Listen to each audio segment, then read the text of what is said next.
আজকের আর মাছের কোনো ঝোল ঝাল নয়, সোজা বানিয়ে নিয়েছি মাছ দিয়ে কোপ্তা। দারুণ লাগে কিন্তু এই মাছের কোপ্তা। আমার দেখুন ফ্রিজে ছিল 5 পিস রুই মাছ। রুই মাছগুলোকে সিদ্ধ করে নেওয়ার জন্য কড়াই দিয়ে দিয়েছি অল্প সামান্য একটু জল। তাতে মশলায় ব্যবহার করলাম আদা রসুন, গোলমরিচের গুঁড়ো, লবণ আর লেবুর রস। এখানে আমি অর্ধেক লেবুর রস দিয়ে দিয়েছি। এবারে সব মাছগুলোকে দিয়ে ঢাকা দিয়ে দেবো যতক্ষণ না কড়াইয়ের জলটা একদম শুকনো শুকনো হয়ে যাচ্ছে।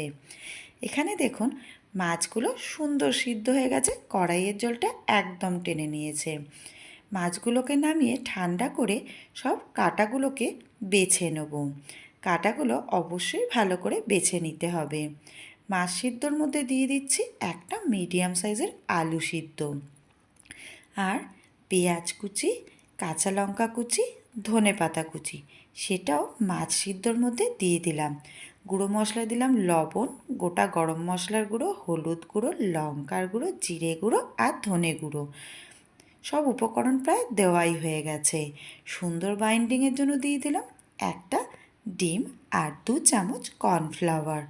ব্যাস, এবারে খুব ভালো করে মাছটা সব উপকরণগুলোর সাথে মেখে নেব। এখানে দেখুন মাছটা আমার কিন্তু খুব ভালো করে মাখা হয়ে গেছে। এবারে ছোট ছোট বলের মতন কোপ্তাগুলোকে বানিয়ে নিচ্ছি। ব্যাস, সব কোপ্তাও আমার একদম তৈরি। এবারে কড়াইতে সর্ষের তেল গরম করে নিয়ে মিডিয়াম ফ্লেমে সব কোপ্তাগুলোকে একে একে দিয়ে দেবো। ফ্লেমটা কিন্তু অবশ্যই মিডিয়ামে রাখবেন। এখানে দেখুন এক পিঠ লাল করে ভাজা হয়ে গেছে, অপর পিঠ উল্টে একইভাবে লাল করে ভেজে নেব। আর হাই ফ্লেমে দিলে কিন্তু পুড়ে যাওয়ার সম্ভাবনা থাকে। এখানে দেখুন একবার আমার কোপ্তাগুলো ভাজা হয়ে গেছে, বাকি কোপ্তাগুলো একইভাবে এই তেলে ভেজে নেব। সব কোপ্তা ভাজার পরে যে তেল বাকি রয়েছে তার মধ্যে ফোড়নে দিয়ে দিলাম তেজপাতা, জয়িত্রী, গোটা জিরে আর গোটা গরম মশলা, আর কুচিয়ে রাখা একটা মিডিয়াম সাইজের পেঁয়াজ। পেঁয়াজটা যতক্ষণ লাল হচ্ছে চলুন একটা পেস্ট তৈরি করে নিই। এখানে নিয়েছি পেঁয়াজ, টমেটো আর কাঁচা লঙ্কা। মিক্সিং বলে দিয়ে দেবো, দিয়ে একটা স্মুথ পেস্ট তৈরি করে নেব। ব্যাস, এবারে পেঁয়াজগুলো দেখুন লাল হয়ে গেছে, তার মধ্যে পেস্টটাকে অ্যাড করে দিলাম আর দিয়ে দিচ্ছি 1 চামচ আদা রসুনের পেস্ট। 1 মিনিট ভালো করে নাড়াচাড়া করে নিলাম মিডিয়াম ফ্লেমে। গুঁড়ো মশলাগুলোকে সব দিয়ে দিচ্ছি, পরিমাণ মতন লবণ, হলুদ গুঁড়ো, লঙ্কার গুঁড়ো, জিরে গুঁড়ো আর ধনে গুঁড়ো। ততক্ষণ পর্যন্ত মশলাটা কষবো যতক্ষণ না মশলা থেকে সুন্দরভাবে তেল ছেড়ে আসছে। এখানে দেখুন সুন্দর কষানো হয়ে গেছে। এবারে দিয়ে দিচ্ছি উষ্ণ গরম জল 1 কাপ।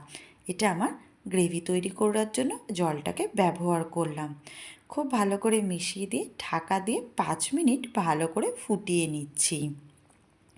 গ্যাসের ফ্লেমটাকে মিডিয়ামে রেখেই কিন্তু পুরো রান্নাটাকে করছি। গ্রেভি সুন্দরভাবে ফুটে উঠেছে, দিয়ে দিলাম মাছের কোপ্তাগুলোকে। মাছের কোপ্তা দিয়ে 2 মিনিট আবারও ভালো করে ফুটিয়ে নিয়ে সবশেষে দিয়ে দিচ্ছি 1 চামচ চিনি, গুঁড়ো গরম মশলা আর 1 চামচ ঘি। এই ঘিতে কিন্তু গ্রেভির গন্ধটা ভীষণ ভালো হবে। ভালো করে মিশিয়ে নিয়ে গ্যাসের ফ্লেমটাকে বন্ধ করে দিয়ে সার্ভ করে নিচ্ছি।